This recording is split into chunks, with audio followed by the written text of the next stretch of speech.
Good evening, everyone. My name is Colin Benini, and I am a politician from the great nation of Australia and your host of Power Live. Today we will continue to explore the ins and outs of the power world, from financial takeovers to political struggles. Power Live will show you the true power of information. Alright guys, today is a very sad day in power history. Today marks the end of Power 6 as we know it. For all of you that haven't seen, I'm sure you all have, but for all of you that haven't seen, let me just switch screens for a second here. If you log to the Power site, this is what you will see right now. Well, not that. Well, that's a little, interesting. Give me 1 second. Why is it doing that? Give me 1 sec. It looks like because the domain name isn't correct, it won't show it. Well, that's awkward. Either way, we'll come back to that. I'll fix that in a quick second. Either way, no, you don't see black, but you will see a suspended, you will see a screen that shows suspended service. Rumsad's host has been, revoked or has been suspended or something. We can only speculate as to why. However, it has happened. Either way, while I try to fix the power screen and get it showing on the stream, we're going to introduce our panelists for today. Our first panelist is none other than Trajan Nim, former member of the GOP. Trajan, how are you doing today? You know what? It's okay to be tired. I think it's okay to be tired sometimes. We're also going to introduce our second panelist, who is, I may say his name wrong, I hope not, Jintoki Sakata from Canada. How are you doing today?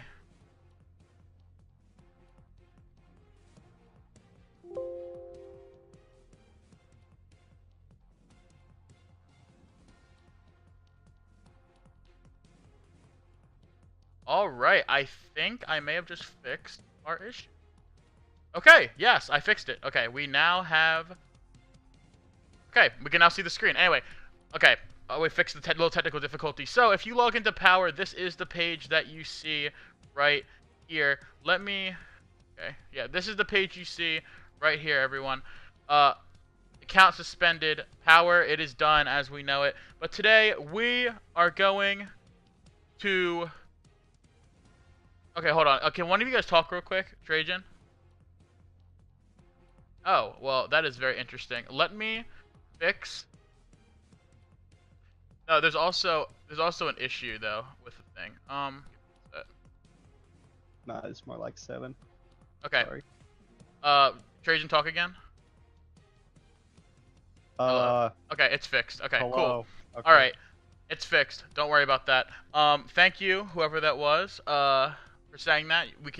Hopefully everyone can hear them now. But like I said, we are now going to go into the timeline of Power.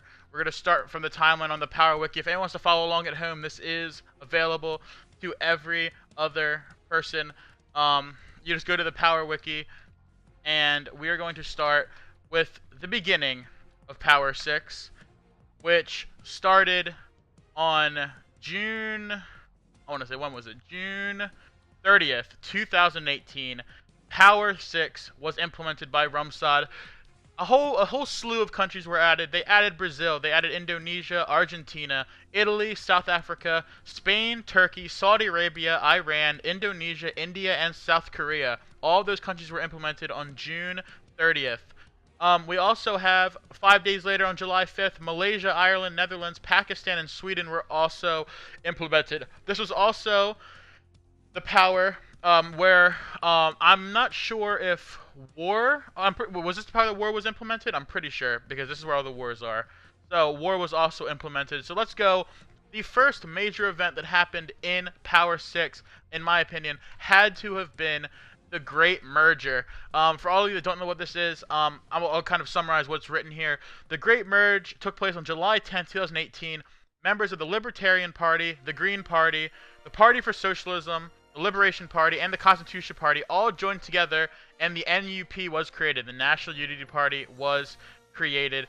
And as you see, the National Unity Party was actually a very big factor in today's power. I wonder if they actually have a page. They sure do.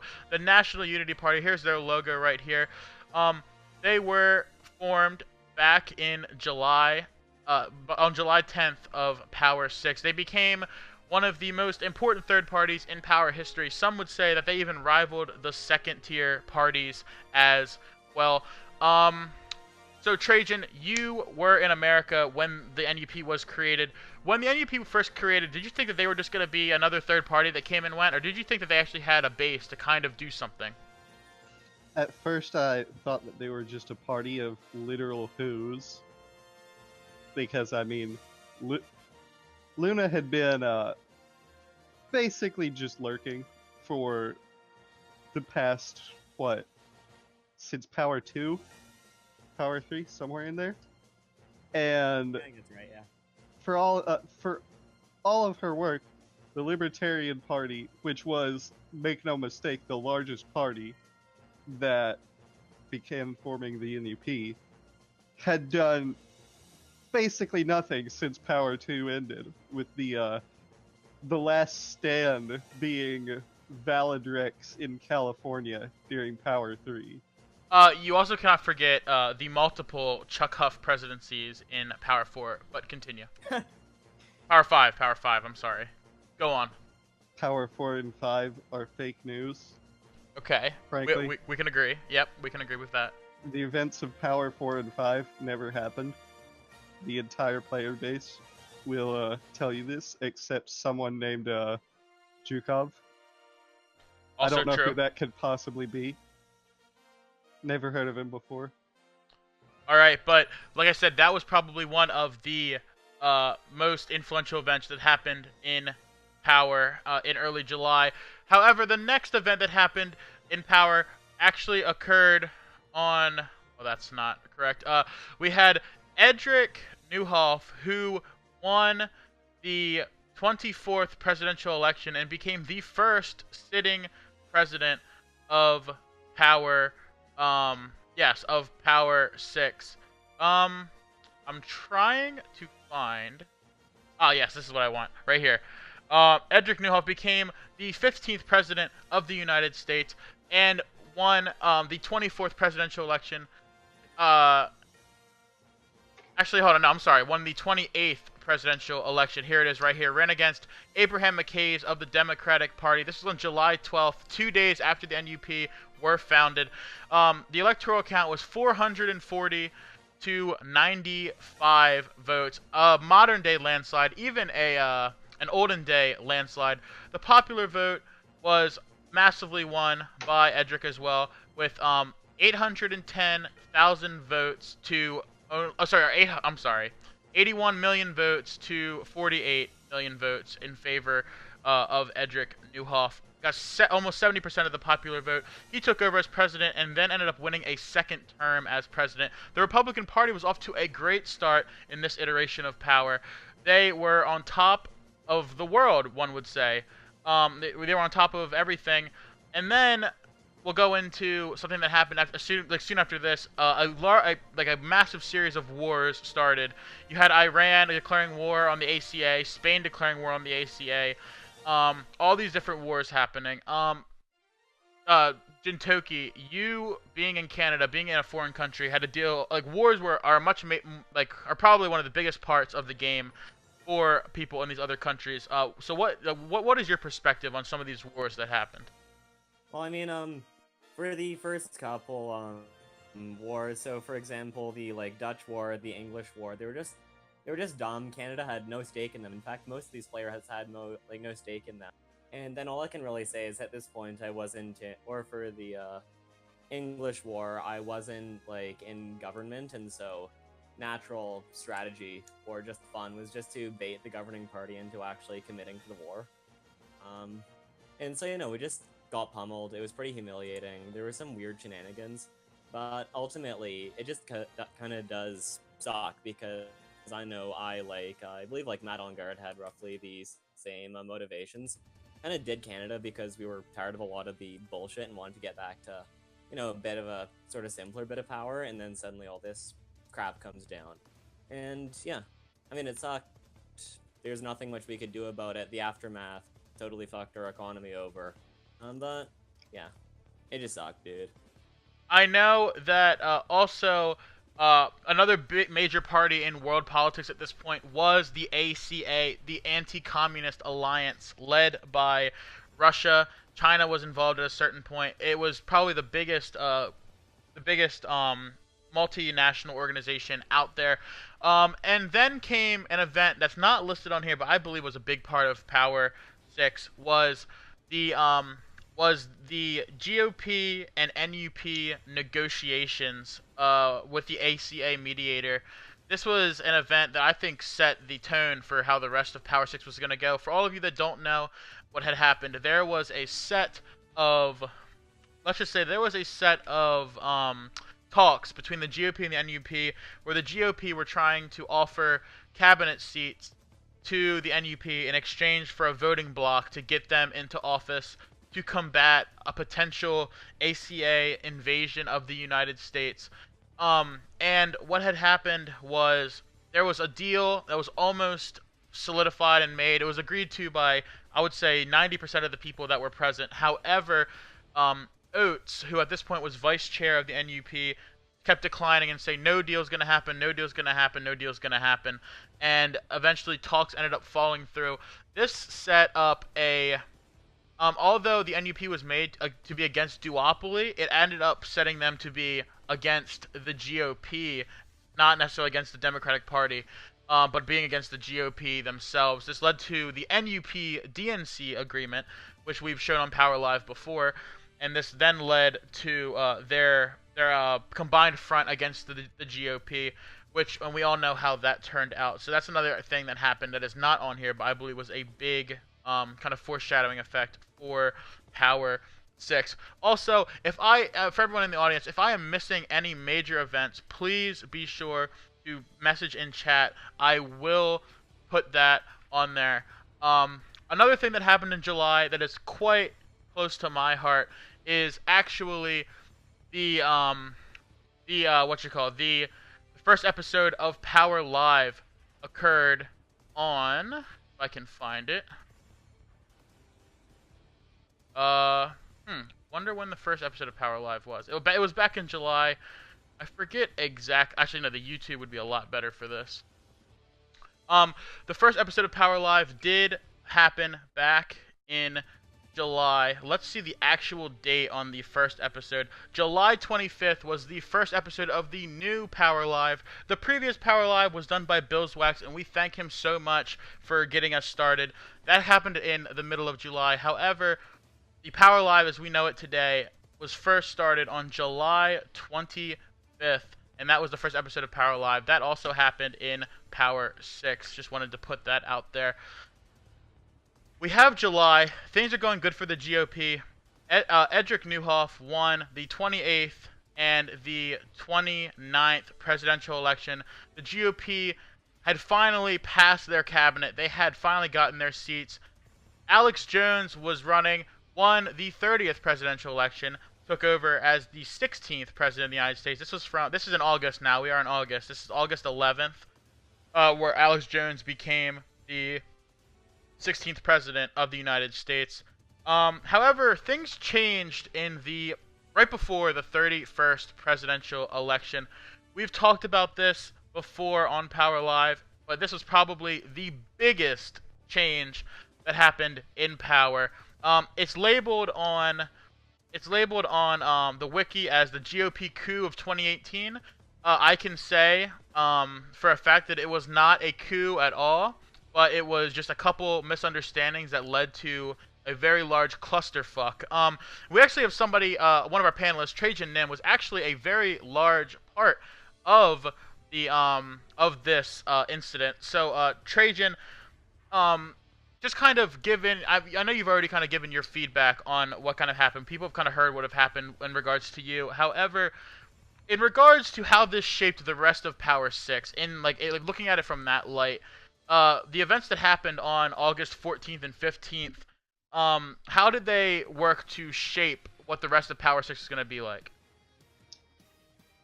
Well, ultimately, it set into motion a set of events that basically led to most members of the GOP leaving the United States for one reason or another. Several went to the Netherlands. A few went to, for example, China, Russia, South America, South Africa. Australia. Very few. Australia, yes. But very few remain in the U.S. So if you look at the U.S. right now, the GOP has almost collapsed under its own weight. At various points, the NUP actually overtakes them in, I believe, national support. Yes, that did happen. I reported on that a couple days ago, actually. And it's basically led to the GOP itself becoming less of a political party in one nation and more into being what could be described as an international organization. Although I'm aware that that's a game mechanic, and so it not in the literal sense that they make an international organization, but they function as one. Right. No, I understand that. Jintoki, being in Canada, you saw this unfold. You saw the GOP kind of crumble underneath itself, and in turn, the United States crumbling as well. So as a worldview, as a view from outside of the United States, like how did the other nations of the world kind of react to this?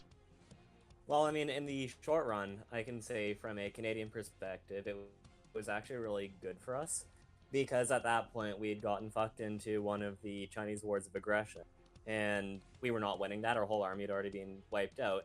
And then, of course, as soon as the GOP coup went down, the Chinese announced that they were ending all of their wars because they wanted to, I don't know, exact some kind of revenge on America. And so, we were like, okay, that's good. That really worked for us. And in the short run, it was absolutely fantastic. The Chinese were off our backs. And I think the same could be said for a lot of other sort of small nations. But in the long run, I think it did pose a kind of a problem because, of course, I'm personally not a GOP guy. I've never been a GOP guy, but I admire at least that the party for a long time was very sort of efficient and knew how to get things done. We can't really say the same thing about their successors. And so that whole GOP mess just opened up space for the Chinese, who then kind of fucked us. All hail our new overlords. Huh. Yeah, so I'm not going to get into the events that happened. There's a whole episode on Power Live talking about the events that happened. I gave a special report on that. If you want to watch it, I'm pretty sure that's episode, I would say 5 or 6, somewhere around there. You can go check it out. But pretty much what had happened after that is it had gotten leaked out that Alex Jones had been performing an exploit with the game, with the vice presidency, that actually got Alex Jones deleted just prior to the 31st presidential election. The 31st presidential election was between Bernie Sanders of the Democratic Party, Don Pablo of the Republicans, and George Lopez of the NUP. This was an event that I actually covered on Power Live as it was taking place, and Power Live, the decision desk, actually called every single state properly for this election. We had Bernie Sanders winning 404 to 129 to 5. Bernie Sanders became the 17th president of the United States, and he actually was the president until the conclusion of Power 6, which just happened earlier this morning. After the GOP crumbled, there wasn't even a leadership team. There wasn't even a functioning team to try to even combat the race. It was mainly just individuals campaigning for Don Pablo by themselves, whereas Bernie had the backing of the Democrats and the NUP on his side during this. The Democrats took over power on that day. On when was that? August 23rd, 2018. we also have something that happened actually not but very quickly following this was the American economic collapse. Um, this happened on the actually the American economic collapse kind of started before Bernie was elected, but after he got into office, the Democrats tried to deal with the economic collapse was actually what made it worse. So we saw what happened. Alex Jones was deleted, and Bernie Sanders took over. Here's a little passage right here I'm going to read for you. The Democrats, led by the President Bernie Sanders, in an effort spearheaded by Congressional Majority Leader Charlie Lawton, which had also, as we saw in a couple episodes ago, Charlie Lawton had actually been told to do this by the Democratic leadership team, including Bernie Sanders, pushed for this. They spearheaded this effort to attempt to fix the crisis by getting the government involved and giving the government privatizing sectors, nationalizing sectors, stuff like that. It actually kind of led to a bit of a collapse. I mean, I guess it's a bit of an understatement. There was a $25 trillion surplus in America, and within a week of these bills being passed, it was then brought to a $12 trillion deficit. I don't even know what it was at the end of Power 6, but I know that the last time we saw it, it was a $12 trillion deficit. $37 trillion, I'm sorry, lost in a week by America. That is a very significant economic collapse. You could say that was even worse than the Great Depression, in a way. But yeah, so the Democrats caused the Great Depression. Their New Deal actually hurt the U.S. way more than it helped them. They said it was a short-term fix, but in the long term, the U.S. really did get hammered, and the New Deal was actually nothing more than just like kind of like in disguise. It was really just a bad thing for the United States. Trajan, I know you were a member of the GOP, as was I. Looking at what the Democrats did, nationalizing sectors, pretty much making the United States into a communist or even socialist country, and the effect that it had, what do you have to say about that? Well, I could totally see nationalizing one or two sectors. For example, they could have nationalized finance, pharmaceuticals, but nationalizing the entire economy is something that is so profoundly stupid that it could have only come from the people running the Democratic Party. I mean, if you don't mind, I'd actually like to fight you on that. I might actually suggest that the problem wasn't the nationalization itself, but rather that it was the Dems. So I know, for example, I was finance minister for most of this power run, and Canada, after a bit of a debate we had in the government, we ended up going for full nationalization. And it worked. We were able to usually hit between like 6 and 7% growth rates. And then when you had the right policy outcomes along with it, none of the problems with poverty or low profit margins existed. And so perhaps it was that this nationalization was not the right response. In fact, it probably was not the right response, and there are other ways to do it. But I would suggest that painting nationalization with that broader brush is a little bit hasty. I will concede that. Because you're correct, and I had forgot about that. Canada is, of course, in a much better place than it was at the time of the ACA wars. Yeah. But the U.S. is certainly not. Because fucking disaster. The U.S. economy is still at growth rates of like in the ballpark of -5%. The last time that I saw it. Well, thankfully, the debt can't get any larger because Power 6 has ended, but continue. Well, that does bring up the question of what's going to happen if, and I stress if, not when, Power gets reset. Because, first of all, I've played through every iteration of Power, and yeah, this I think we ran against each other a couple of times.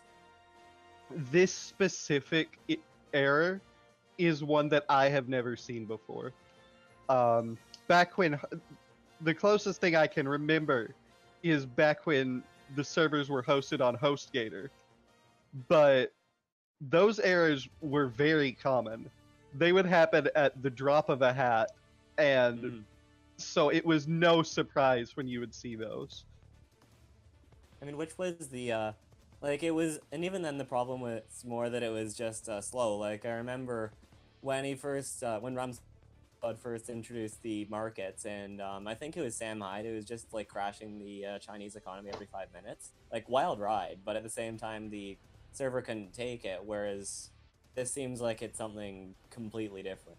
But even, Like, but it's more not importantly, the last two resets that he's performed, you were still able to access the website and see the empty state. I mean, I forget if it was the reset between P4 and P5 or P5 and P6, but I remember I was running in New York during that point in time, just before the reset, and I think this was back when Abraham McKay's was still playing the game in New York, and I won the election because Rumsad just stopped letting people log into the game so that he could reset it. So, it's fair to say that this is different from any reset, probably going as far back as P1 to P2. Before we start talking about the potential reset, if it happens, I do want to finish the recap of Power 6. And there's only one major thing to talk about first. We kind of glanced over it, but I do want to get into it a little bit more.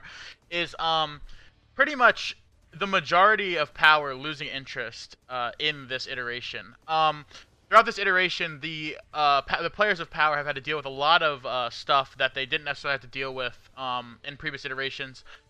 One would say that Rumsad was, although he's always been he's been distant and stuff like that when you've needed him. People would say that this iteration was definitely the worst when it comes to that. I would say that Rumsad wasn't active nearly at all, and the things he did do were very spur of the moment, kind of off a whim. You couldn't rely on him for anything this iteration. So it was kind of player run for a lot, with him stepping in every once in a while to fix something that's broken. But after the coup, after the GOP crumbled, there was all of the GOP senior well, I'm not gonna say all. Most of the GOP senior officers became uninterested with U.S. politics, and they moved to foreign countries. You had some, like Sobieski, who moved to Russia. You had some, like Alex Jones and Edric Newhoff, who moved to Australia, and myself as well, moved to Australia. Or you had other people that moved to China and did stuff like that. They lost interest in the U.S. because the U.S. at this point was just a shell of a country. It wasn't what it was. It was already too far gone, and it wasn't worth it to fix it. Yes, the members of the Democratic Party still played as if they were, really beating someone, but the GOP, once the leadership left, I mean, was pretty much just, like I said, it was a shell of its former self, and it wasn't the actual GOP. It was just a couple people who, kind of took over the party and thought that it was theirs. But as it actually says here in the wiki article that I'm reading, it says all participating parties, with the exception of Sobieski, remain in the GOP as leaders. However, none of them currently care about what happens with Power, and the party has been described as, quote, comfy nostalgia. The members of the GOP do not care at this point. The GOP leadership doesn't care about what's going on in this Power.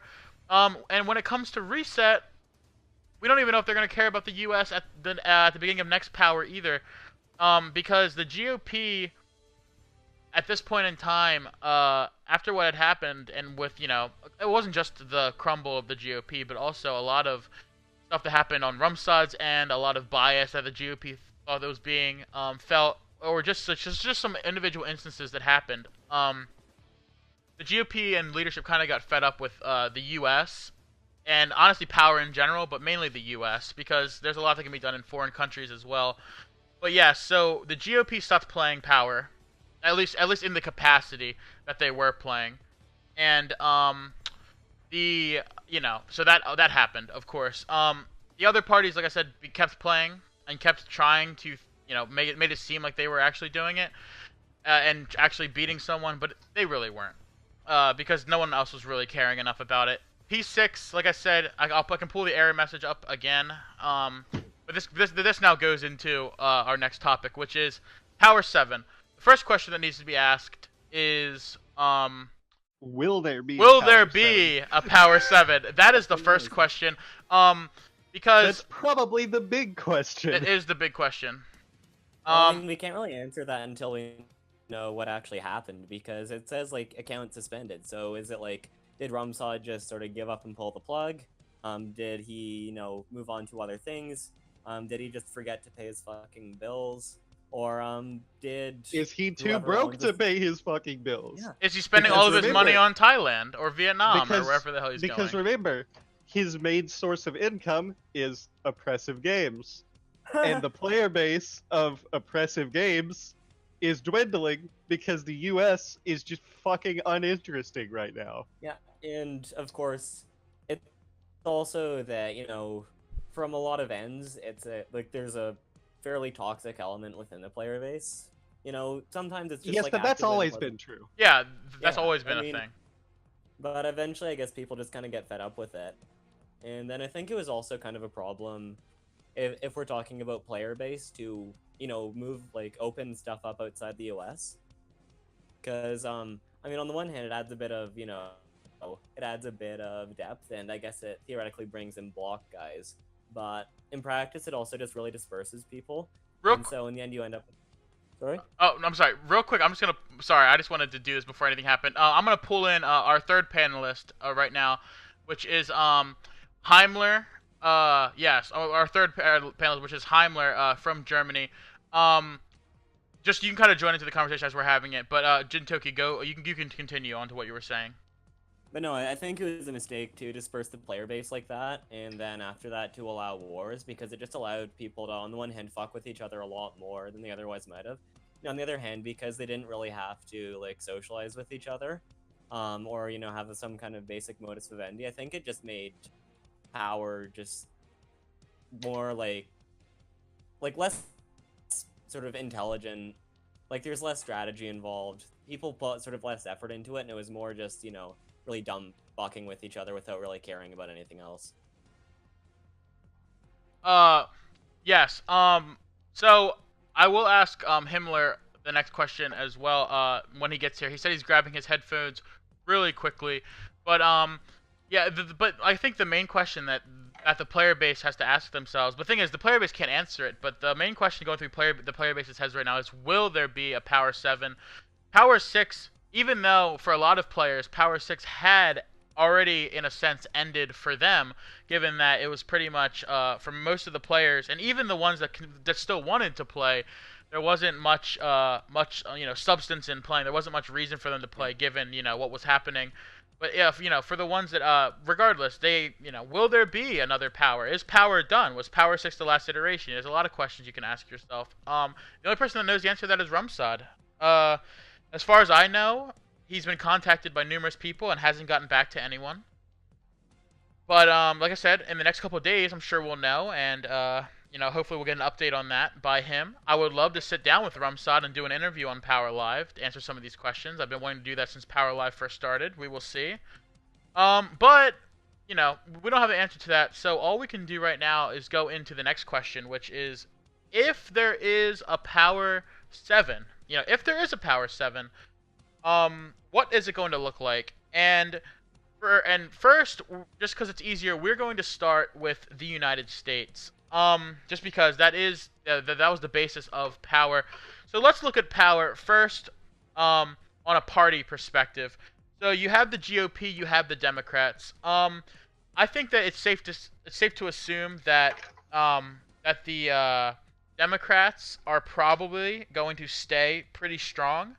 However, I have heard a rumor. I don't even know if it's a rumor at this point, but it's a I would say it's a very high probability that Bernie Sanders, who is currently vice chair of the Dems, said that he will not be returning to the U.S. if there is another Power. I know Drew Layton has also expressed interest in that as well. So maybe it will be a totally different leadership team of the Democratic Party.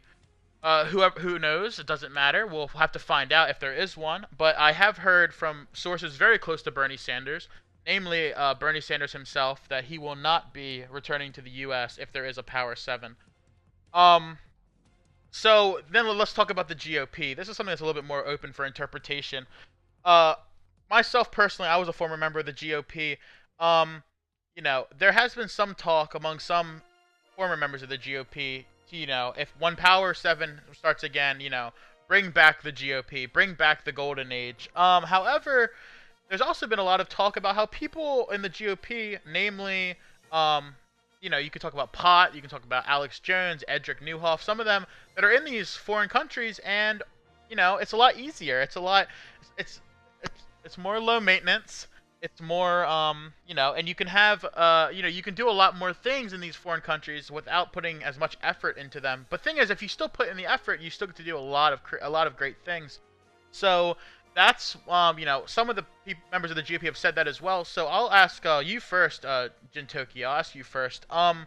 So do you, in regards to the GOP, if Power 7, let's say were it to reset tomorrow or in a week or whenever it resets, do you believe that the GOP are going to be, the GOP that they once were, or do you think that they'll be, the same shell of the GOP that we've seen at the end of Power 6?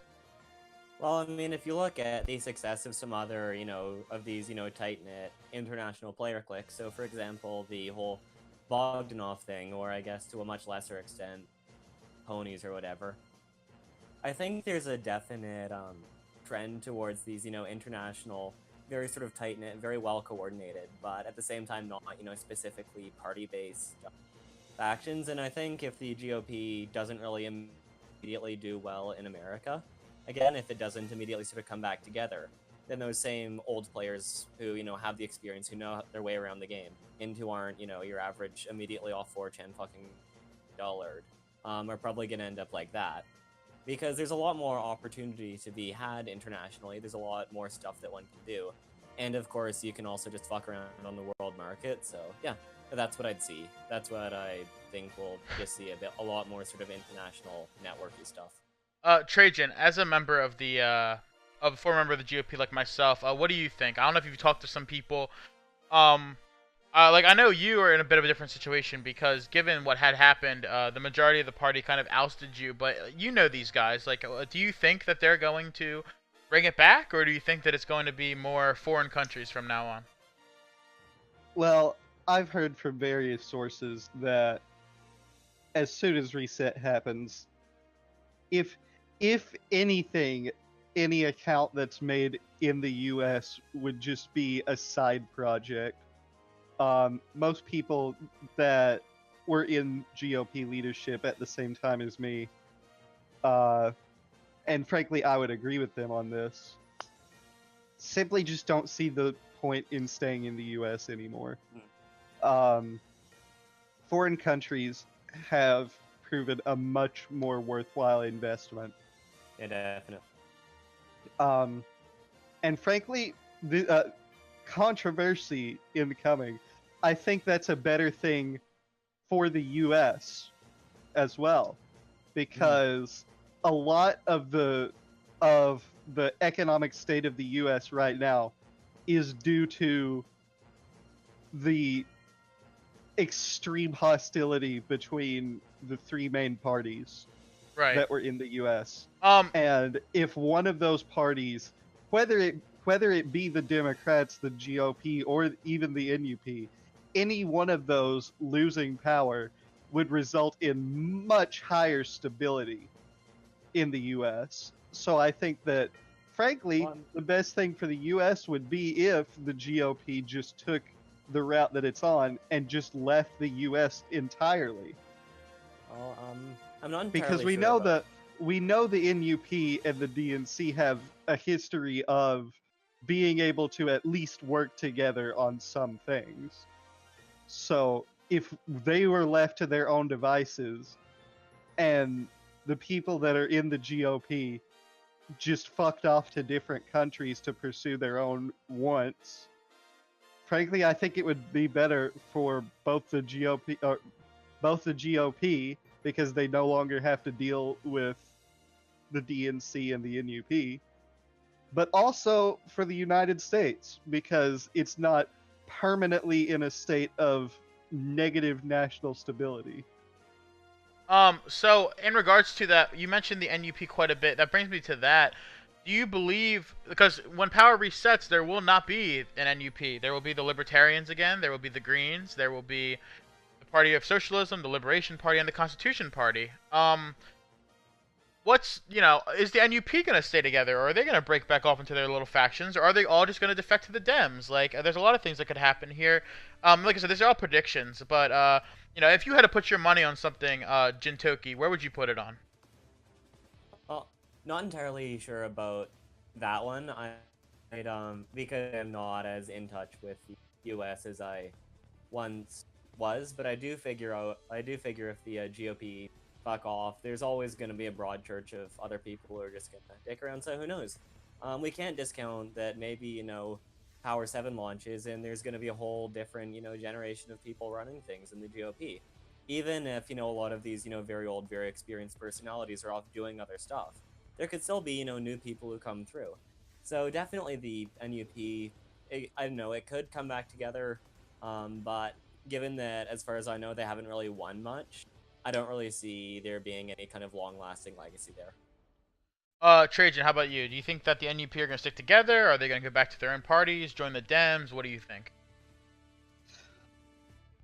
Well, I have a few different thoughts on this. I have one thought in regards to the NUP, I have one thought that is the smart thing for the NUP to do. I'm not sure if it would be in my best interest to share what that is, but I will anyway. And I think the smart thing for the NUP to do is, while these old personalities, as Jintoki puts it, from the GOP, and various other members of the GOP as well, are leaving the United States, that the NUP just becomes the GOP. I was thinking that as well, actually. Yeah. Go on. That's funny how you were thinking at the start of the game, the GOP is in a fairly good position as far as PSO, and the NUP have enough members that they can hold a decent voting bloc, both within the GOP through party chairman votes. There's no doubt that if the NUP on reset were to take over the GOP, like I said, the fact that it would be called the GOP shouldn't matter. But it would just be their party, and they have enough votes to, to keep Luna as in-game chair if they would choose to do so. They would have the PSO of a major party. They would be they wouldn't be anti-duopoly anymore because they'd be part of the duopoly, and they would also have the national support, the institutional strength, and all of that to actually do something in the United States if they wanted to go against the Democratic Party. But then again, like I said, we don't know where their mindset is, but that was actually what I was thinking as well. That would be a very smart thing for the NUP to do if their goals lie to become, the controlling party of America. If they're content with staying as a second-tier party behind the Democrats, then of course they can do whatever they want. But if they want to actually challenge the Democrats as the #1 party in America, whether you're labeled as the NUP or you're labeled as the NUP ran GOP, it's irrelevant, because at the end of the day, it's either going to be, Charlie Chan as president or Luna Lovegood. It doesn't matter what party they represent. So, but yeah, I agree with you. I believe that would be a smart thing for them to do in regards to that. And now, along those lines, we kind of talked about the U.S. Last thing in the U.S. before we go on, I'm gonna give you guys a couple minutes to think about this, and then we're gonna ask. I'm going to ask you guys as a prediction. If you had to choose who you believe would be the first president of the United States, next iteration of power, who would it be and why? I'm going to give you guys a little bit to think about that. I'm going to think about that as well. And then we're all going to share. Like I said, this is just a prediction. Doesn't matter how crazy or how far out it is. But, as long as you have something kind of back up your answer. And then we'll see if we reach consensus or anything like that. So, I've been rambling for quite a bit. I don't know if any of you guys are ready yet. I know it's kind of off the cuff, but let's start with you, Trajan. Luna Lovegood, and I don't think it's even close. You think Luna Lovegood is going to be president? No doubt. I have I would put the odds at about 60% that she's the next president. Okay. With the caveat that, okay, I'll split that. It'll be either Luna Lovegood or Mackenzie King, but I think that it will be one person from the leadership of the NUP, Okay. and I think that it really just will not be close. The next contender would be, of course, Charlie Chan, and I just don't think that he can put it together enough. All right. So we heard Trajan's point of view. Jintoki, who do you believe is going to be the next president of the United States? Well, again, it depends entirely on what the NUP do, right? If there's going to be another NUP, or if the NUP, or specifically if the NUP pull that GOP maneuver, although I'm not sure if they have it in them because I'm not really sure how strong their group identity actually is, then definitely one of theirs could make it. So as you mentioned, Luna Lovegood, or because she's got that, I guess, that network of older players who actually know what they're doing. She knows what she's doing, and I guess she just has respect in a way that other players wouldn't. But no, I don't think that Charlie Chan would be able to do it because the Democrats are already, they've already gone down the shitter. I don't see that getting any better. I specifically don't see that getting any better if they've got to jump between one power and another. And no matter how, experienced he is, and no matter how long his career is, if his party's not there, then he's not there either. So if the NUP pulls your GOP maneuver, then definitely I could see one of them, probably Luna Lovegood, being president. But if not, then I know all bets are off. So I'm gonna go into my kind of prediction now. My thought for the United States, like I said, I have heard that Bernie Sanders will be leaving the U.S. I've heard that Drew Layton would also possibly be leaving the U.S. If leadership kind of, even if it doesn't crumble, if Democratic leadership doesn't crumble, but it wavers in a sense, especially at a start of an iteration like this, when everything needs to be kind of, rank and file, we got it down pat, we have this everything, If anything doesn't go to plan, that would be a big setback for the Democratic Party, regardless of how much national support or any of that they have. I do believe that the NUP, from what I've just heard, I've just got a report from someone that says that as of right now, the NUP's plans are to create the NUP as soon as possible in the next iteration. That'll probably be within the first, I would say, probably day or two. They'll be, well, probably more than that, 2 or 3 days. Well, you have to remember that it requires, I believe, 100 power and 10 million, right? And 10, is it 10 million? I don't know the exact number that it takes. Well, for money. I don't think the money is the issue. I don't think the money would be the issue at this point, because the power is what I was just about to say, because at a minimum you start the game with a power gain of 3. If you save power for the entire time, just only going to use it to create a party, then even if you totally disregard the drawbacks of saving power, the diminishing returns from getting a higher amount, you could wait over a day, which would put you at 33 hours, and you would still need more power, because that would only put you at 99. Well, so that would put them an entire day, probably a day and a half, and if we're being totally realistic, probably more in the ballpark of 2 to 3 days behind their competition. I just don't see that as being a smart move. Yeah, I agree. I mean, I do believe that if they were to do it, they would have someone like Luna become, chairman of the Libertarians or something like that, and then everyone just throw their chair votes into her until she has enough to make the new party. I could see that as well, so her power gain would be a little bit higher. However, I do think that it wouldn't be smart for them to do that. But I do have to say this. Regardless of if they make their own party, if they join the GOP, whatever they do, whether they want to fight for the presidency or let it go again, I believe that the U.S. is not going to be as powerful as it was in previous iterations. I believe that foreign countries are going to run this power. That brings us to these foreign countries. Now, we're going to very briefly talk about them. So these foreign countries, you know, you have China, a major world power. You have Russia. They think that they're a major world power, but sometimes they're not as big as they think they are. You have, you know, Canada. You have the South Korea. You have Canada's India, never gonna be a major Australia, power. anything. You have all these different countries, and you Really? A prediction from a Canadian that Canada will never be a major world power.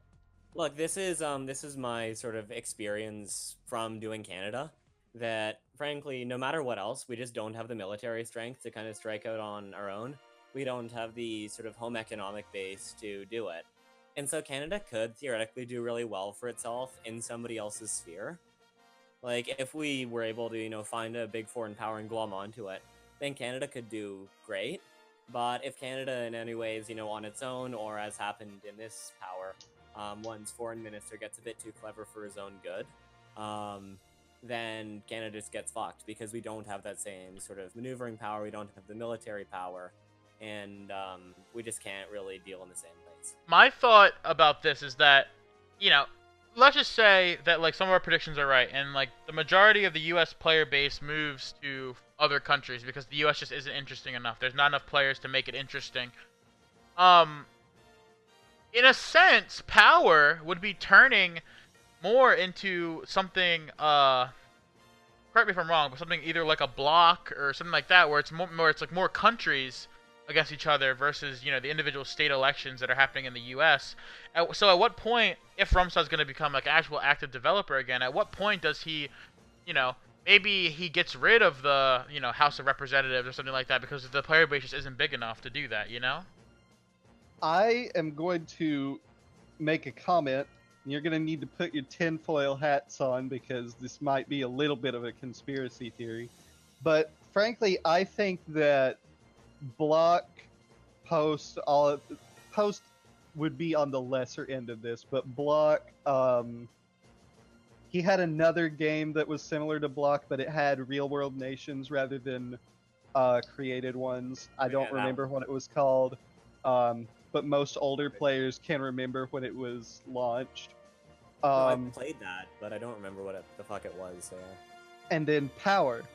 Frankly, I think that Rumsad was intending to make one game and used the 3 games that he had to test separate mechanics and see how things were working before he could consolidate into one, you know, more world-centric game rather than what Power was before, which was almost exclusively U.S.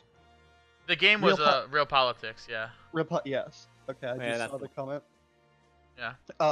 So I think that Rumsad was just testing various mechanics through different games and then just decided that Power was the best game to implement the various mechanics from the 3 different games into, because that was the one that he had developed the most, aside from Block. Yeah, that makes a lot of sense.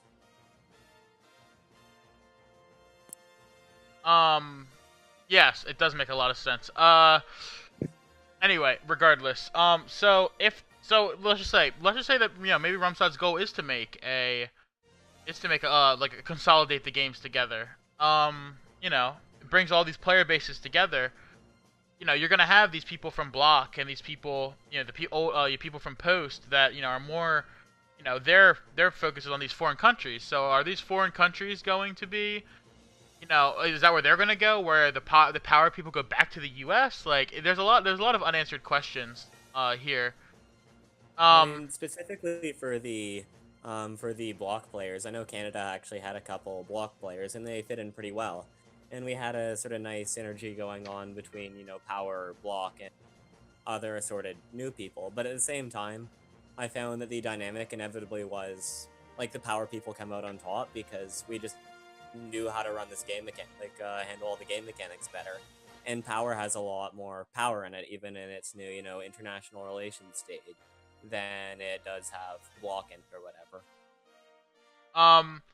So yes, and I believe that, all this will eventually be answered as we go forward and see. However, the last question I'm going to ask today before we end the show is this. Let's just say, devil's advocate. Let's just say that power is done. Okay? Let's just say that Rumside has quit. Let's just say that Rumside... Something wrong. I hang my head. Power gone. Well, let's just say if power is gone forever, like it's gone, like it's never gonna be a thing again, where does the player base go?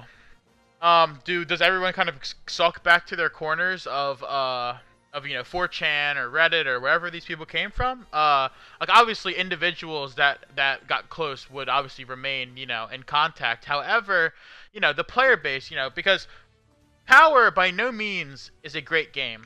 I don't think anyone has admitted that. However, in terms of a political simulator, it other than it's the only game of its kind is what I'm trying to say.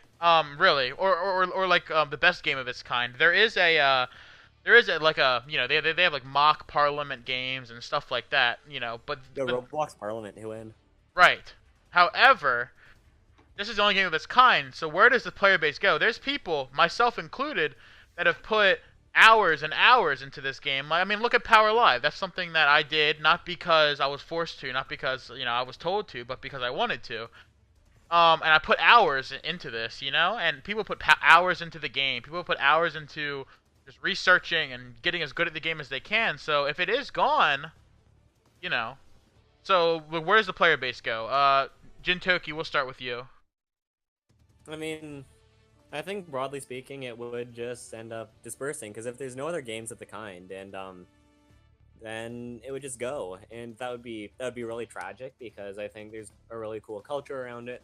There's a really cool player base. I've met a lot of cool people and had a lot of great times, but excepting a couple individual people who I've really gotten to know well, I just can't see myself or any of or many others kind of keeping in contact in the same way. So definitely there will be some relationships individually that survive, but what will happen to it's the same thing that happens to other online communities that just die for whatever reason. They sort of drift apart, and then you say, oh, okay, that was cool. Alright, Same sort of thing that kind of happened to Newgrounds, I guess, or, any of those other really old internet sites. Don't make me cry. When I hear Newgrounds, all I can think of is how beautiful the virgin days of the internet were. Uncorrupted by mega corporations. Yeah. Like that, or, all those, really old school, YouTube forums. before Google bought it. I do have this to say. I did just receive word, I just got a report that there is a game that's like Power that has been developed in the background of Power. It was developed by a Democrat, someone who was in the Dems. And if Power is truly dead, it will be announced very shortly. And apparently, it's a better developed Power, and already has over 50+ active players. Just kind of testing it out. Links, dude. So the person says I cannot have any links right now because it is still being tested and people want it to be secretive. But if Power does go down, there may be a new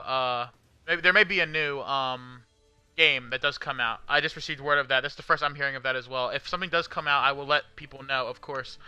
I would like to throw out one comment, and this is a message to the developer.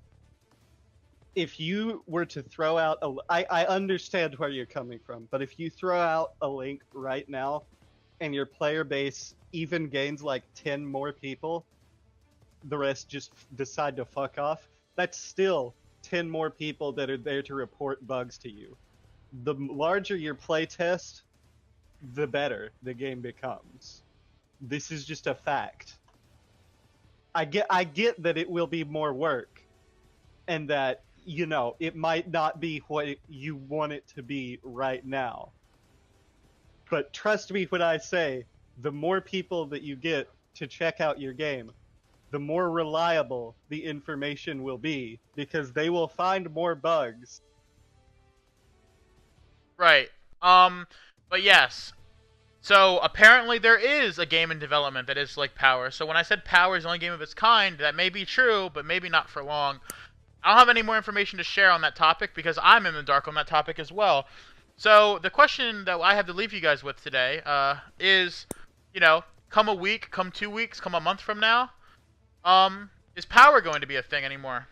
Is Rumsod going to be a thing? Is Power Live going to be a thing? Or is it going to be something else live? Is there going to be a new program? Is there going to be a new game? I'll have to figure that out. I would like to thank the panel, Trajan and Jintoki. Thank you so much for providing your input. I think we had a lot of very reasonable discussions, and I think we recapped Power 6 and did it justice. I think Power 6 was like an iteration of Power we have not seen almost ever. Yeah. Press F to pay respects to Power 6. Big fucking F. Gigantic F. You know what? Fat fucking F.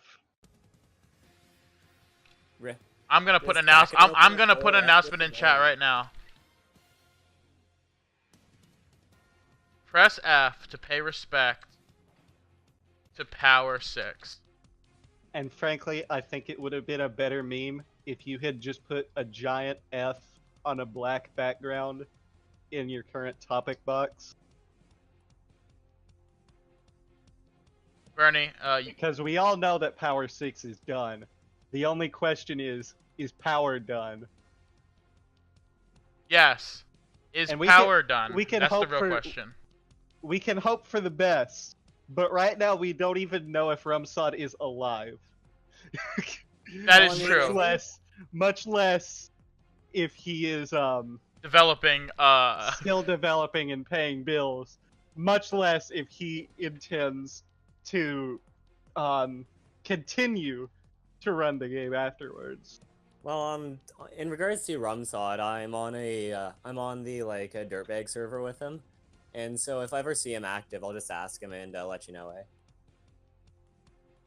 All right, guys. Well, like I said, panel, thank you so much for your topics today. We've been live. Anytime. We've been live for almost an hour and a half.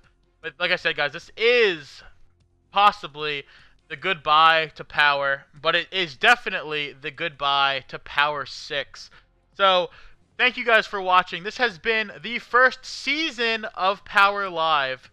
Actually, hold on. I'm going to move you guys out of here real quick. Again, thank you, panelists. Thank you, Trajan. Thank you, Jintoki.